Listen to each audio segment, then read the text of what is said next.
Ladies and gentlemen, let me holler at y'all for a second. Let's talk about something that changes the whole game of life. Self-worth, you see, self-worth. You see, self-worth ain't just something you trip over one day. It's not sitting on the sidewalk waiting for you to find it like some lost coin. No, self-worth is something you build. You nurture it, you guard it, and you reaffirm it every single day. And let me drop this on you real quick. Your worth isn't about what you do. It ain't about what you have. It ain't about what you have. It sure ain't about who decides to stay in your life. Your worth is about who you are. Let me take you out of church for a minute. God declared you enough before you even took your first breath. Yeah, I said it. Before you could walk, talk, or tie your shoes, God already said you're enough. But let me tell you something about life. It's sneaky. Life will throw you curveballs. People will disappoint you. Circumstances will knock you down. And sometimes you'll even doubt yourself. That's the devil whispering lies, trying to chip away at the truth God placed in your heart. But don't get it twisted. Self-worth ain't about ego. It ain't arrogance. It's that quiet, unshakable confidence that says, I'm worthy of love, respect, and kindness, simply because God made me. Now, here's where most of us mess up. We go looking for other folks to validate us. We think if someone claps for us, it means we're doing something right. If they choose us, it means we're valuable. And when they don't call, don't stay, or don't love us back, oh, we let that rip our self-worth to shreds. But hear me loud and clear. Your worth doesn't come from them. Listen, too many of us have tied our value to people, and that's dangerous. People are flaky. They leave, they change. But God, He doesn't change. Your worth comes from Him. And let me tell you something. When you get that in your spirit, it will change how you live. You won't let people treat you any kind of way. You won't accept crumbs when you deserve the whole feast. So, how do we get there? How do we rebuild our self-worth when life has knocked it down? First, we've got to confront the lies. Somewhere along the way, someone told you you weren't good enough, smart enough, pretty enough, or whatever. Maybe it was your family. Maybe it was society. Maybe it was your own mind. But let me tell you, those lies, they're straight from the devil. God's word says you are fearfully and wonderfully made. You are more than a conqueror. You are loved with an everlasting love. That's the truth. Hold on to it like your life depends on it, because it does. Second, we've got to talk about self-love. Now, I'm not just talking about treating yourself to a nice dinner or a spa day, although those are good. I'm talking about the kind of self-love that protects your peace, the kind that sets boundaries. Let me tell you something. Self-love isn't selfish. It's survival. You can't pour into others if your own cup is empty. You've got to fill yourself up first. And those boundaries? Oh, those are game changers. When you know your worth, you stop letting people walk all over you. You stop saying yes when you mean no. You stop tolerating disrespect just because you're scared to lose somebody. Boundaries aren't about keeping people out. They're about teaching people how to treat you. Lastly, let's talk about self-acceptance. Some of you all are waiting to love yourselves until you lose weight, get the promotion, find the relationship, or achieve the dream. Stop waiting. Let me tell you, self-worth isn't about being perfect. It's about embracing where you are right now. Scars, flaws, all of it. You're a work in progress, but you're still worthy of love and respect today, not just someday.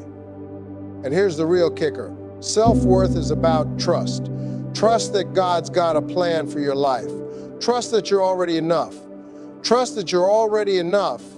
Trust that the right people will see your value and stay, not because you begged them to, but because they recognize the gift you are. So remember this, you're not defined by what others say about you. You're defined by what God says about you. Walk in that truth, protect it, and watch how your life transforms.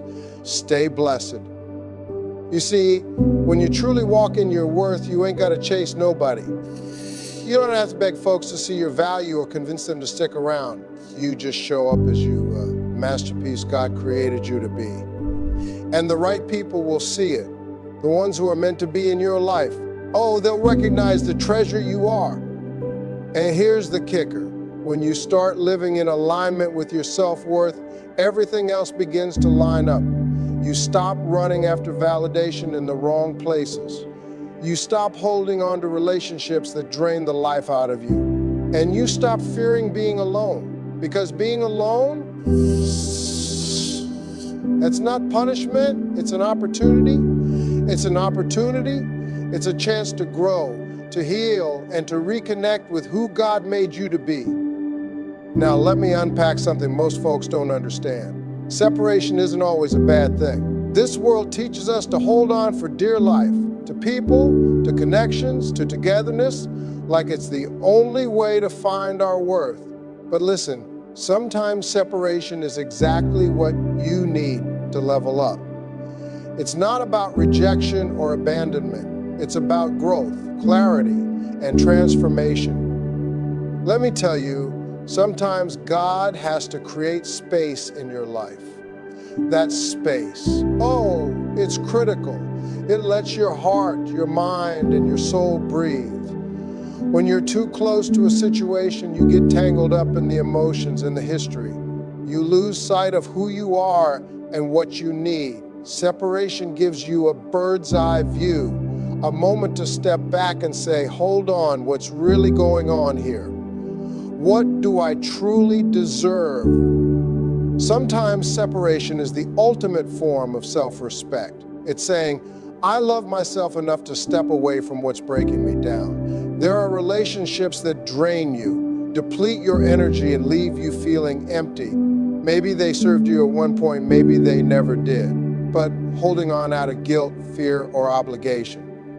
That's just prolonging your pain. Let me tell you something, family. You deserve better. You deserve relationships that build you up, that encourage you, that pour into you. And here's the truth. Sometimes you've got to let go of what's not working to make room for what God is waiting for you. But letting go, oh, I know it ain't easy. It feels like betrayal, like you're throwing something valuable away. But the reality is holding on to the wrong people is like trying to run a race with a ball and chain on your ankle. It's exhausting and it's keeping you stuck. Separation sets you free. It allows you to redirect all that energy you've been wasting on what's dragging you down and use it to grow. And listen, separation isn't just for your growth, it's for theirs too. Sometimes when we're too close to someone, we enable them. We reinforce the patterns that are holding them back. But when you step away, not in anger, but in love, you create the space for them to see themselves clearly. Sometimes your absence is the wake-up call they need. It's the mirror that shows them their own behavior, their own patterns. And let me tell you, that's an act of love. Stepping away, giving them that space, is saying, I care enough to let us both grow. But the hardest part of separation is the fear. The fear that without that person, you'll lose something. Love, connection, purpose. But hear me on this. Clinging to what's not meant for you is robbing you of the chance to discover your own strength and independence. It's keeping you from stepping into the next chapter of your life. The power of separation requires trust. Trust in the process, trust in yourself, and trust in God. You've got to believe that when God takes something or someone out of your life, He's making room for something better. Sometimes what feels like loss is just God preparing you for the breakthrough. And let me take all the church for a second. God has a way of pruning your life, just like a tree sheds its leaves in the fall. It's not dying, it's getting ready for new growth. Sometimes you've got to shed those old relationships, those worn out habits, those limiting beliefs. That's how you make space for the blessings. God has already lined up for you. So, family, don't fear separation. Don't fight it. Trust it. Know that it's not the end. It's the beginning. Let go of the weight holding you back and walk boldly into the freedom God has for you. Because when you step into your worth, you step into your destiny. Now I know when we hear the word separation, a lot of us think about loss, pain, or even failure. But let me tell you, separation isn't about breaking. It's about building. It's about building. It's about stepping into a season where you reconnect with you, your dreams, your desires, your purpose. See, when you separate from the noise, the drama, and the people who don't serve your destiny, you stop letting your relationships define you. You start defining yourself by your vision, your passions, and your potential. You step into a space where it's just you and God, and let me tell you, that's when miracles happen. But separation ain't easy. Oh no, it makes you confront some real fears. We fear being alone. We fear losing people. We fear losing people. We fear that if we let go, we'll be left with nothing. But let me give you the truth today.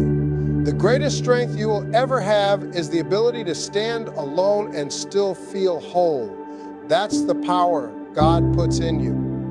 When you let go of what's draining you, those toxic relationships, those dead-end situations, you give yourself the greatest gift, self-discovery. You find out what you're made of, you rediscover your passions, your voice, and your purpose, and you realize something life-changing. Your happiness ain't tied to anyone else. It's about the peace and strength you build inside. Now, here's where it gets good. Separation gives you a choice. You stop living on autopilot, accepting whatever life throws at you, and you start choosing. You choose peace. You choose growth. You choose joy. And every time you make that choice, you're sending a message to God, to the universe, and to yourself. I am worthy of a life that aligns with my purpose. And family, let me remind you, there is a time for everything. A time to hold on and a time to let go.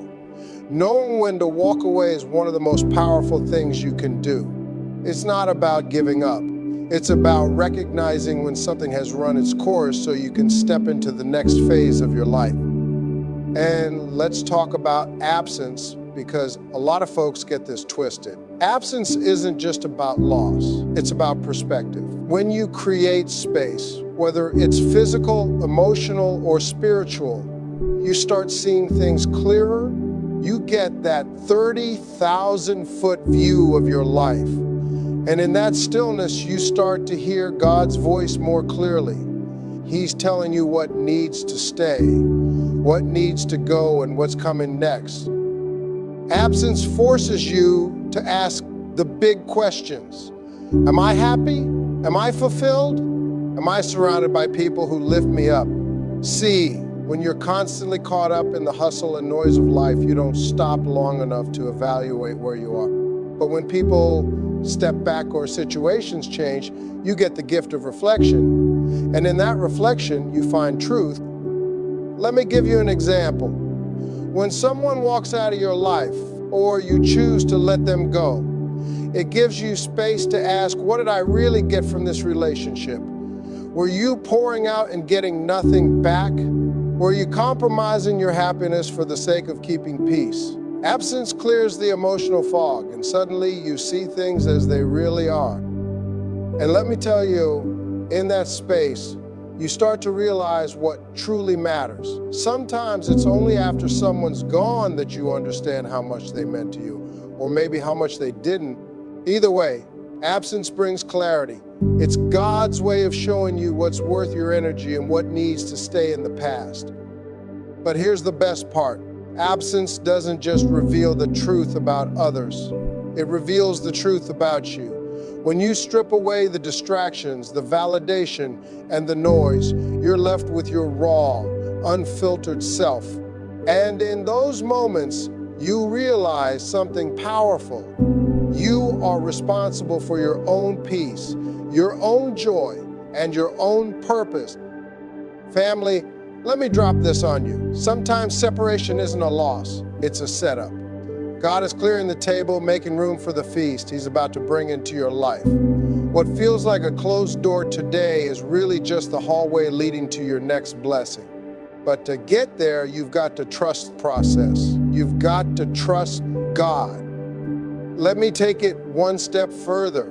Separation isn't just about leaving people or situations behind. It's about shedding the old to make way for the new. Just like a tree sheds its leaves in the fall, we've got to let go of the things that no longer serve us. Those old relationships, toxic habits, limiting beliefs, they've got to go, because what God has for you, it's bigger, better, and beyond what you can imagine. So the next time you find yourself in a season of separation, don't fight it. Embrace it. Use that time to heal, reflect, and rebuild. And remember, you're never truly alone. God is with you every step of the way, guiding you toward the life He's always planned for you. Stay blessed and trust the journey. All right, let's get into something that hits us all at some point: absence and release. Now listen, absence isn't just about losing someone or something, it's about learning. It's about learning. It's about reflecting, growing, and appreciating what we've had while opening the door to what's next. See, the pain of absence, that's one of life's greatest teachers. It forces us to take a step back and recognize what we might have taken for granted. And here's the thing, once you learn that lesson, you're set up to do better, love harder, and live fuller. But absence does something else. It grows your strength. When you're always surrounded by people, it's easy to lean on them for support, validation, and emotional fuel. But when those people step away, that's when you find out what you're really made of. That's when you dig deep and discover courage, clarity, and resilience you didn't even know you had. Let me tell you something. You don't need anyone else to complete you. You were already complete when God made you. Standing firm on your own, knowing that you're enough. That's power right there. And when you step into that power, you stop relying on others to define your worth. You start walking in your God-given confidence. Now, absence doesn't just work on you. It works on the other party too. Sometimes folks don't realize what you brought to the table until you ain't sitting there anymore. Your absence becomes a mirror for them to see what they had, what they lost, and what they need to change. And that space, they get the chance to reflect, grow, and hopefully do better. That's the power of stepping away, not out of anger, but out of love for yourself and for them. See, absence creates a pause, a moment of stillness. And in that stillness, we all start to see the truth. When you're close to something, it's hard to evaluate it clearly. But when there's space, you gain perspective. You can ask the real questions. Was I happy? Was I being respected? Was I growing? That's when the clarity comes, and clarity is the first step to change. Now let's talk about the hard part, letting go. Man, I know it's tough. Releasing something or someone that's been a part of your life for years feels like walking away from everything you've built. But let me tell you something. Release is not failure. It's not weakness. It's strength.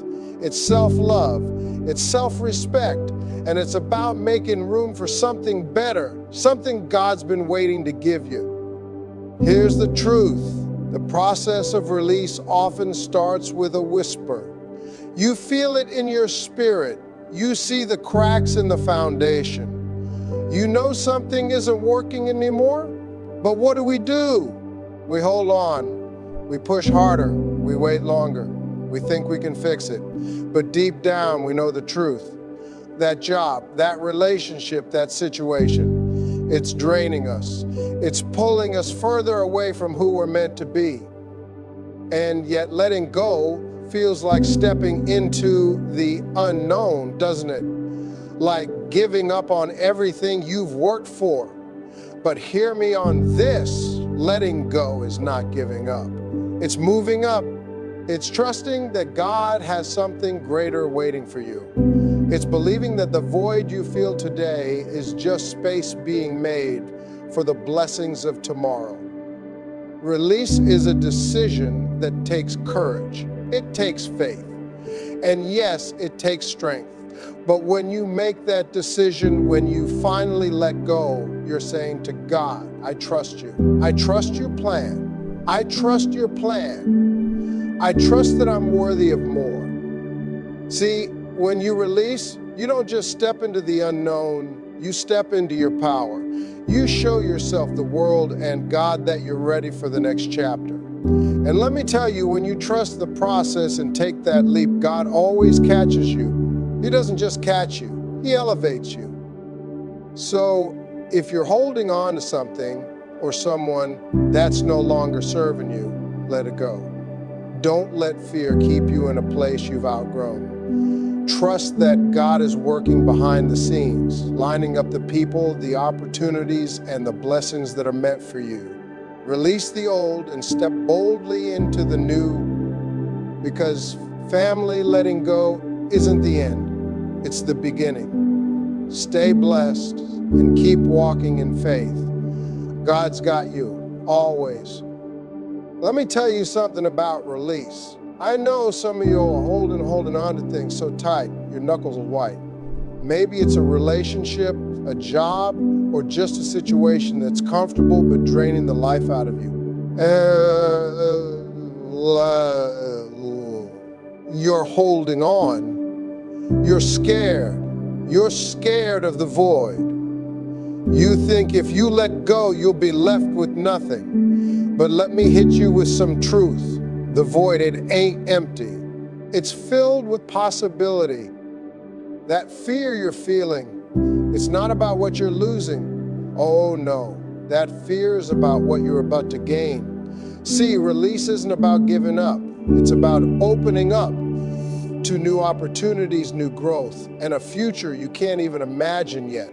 Release takes faith. Faith that God has something bigger, better, and bolder waiting for you on the other side. It's trusting that what's meant for you will always find its way to you, even if it doesn't look like what you had in mind. Now let's get real. Holding on to what no longer serves you, that's blocking your blessings. You're clinging to the past, to the familiar, because it feels safe. But hear me on this. The safety of the known can be a prison. It keeps you from stepping into the unknown, where God has already prepared something greater. Release is about trusting that the creator of the universe, the one who made you, has a plan. And baby, let me tell you, his plan is way bigger than yours. But to step into it, you've got to let go of the things, people, and situations that are weighing you down. You've got to free yourself from what's keeping you from your purpose.